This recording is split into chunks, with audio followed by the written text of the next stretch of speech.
Hello everybody, welcome back. Today as well we have got you another video. In this video I'll show you how you can order a replacement card in M&T Bank.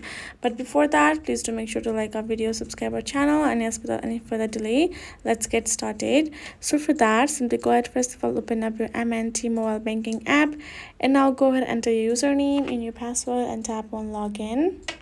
Once you've logged in, this is how it's gonna appear at the home section. All you gotta do is right over here, simply go ahead, tap on this option of menu given on top left section. Now from the menu list, go ahead, scroll down and tap on this option of card services listed in the M&T.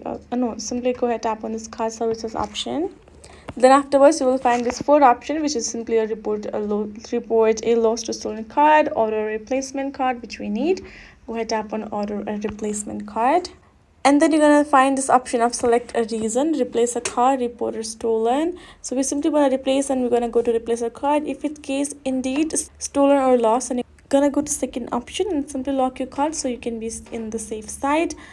Other than that, tap on replace a card option. Now go ahead, tap on this drop down icon and simply select the card that you would like to replace and simply choose a card from the list. Then once you have chosen, you're going to find details regarding right over here. You can see credit card on top and your card mailing address. Corrected if it's incorrect. Then your shipping address, check that out and tap on submit. And there you go, you have your confirmation popping up. You're going to again check out the details and tap on finish in the bottom and you're good to go. Your card replacement order is now placed and you will receive it and you're done. This is it, guys. Hope this video was helpful to y'all. Thank you so much for watching, and yes, I'll see you guys in our next video.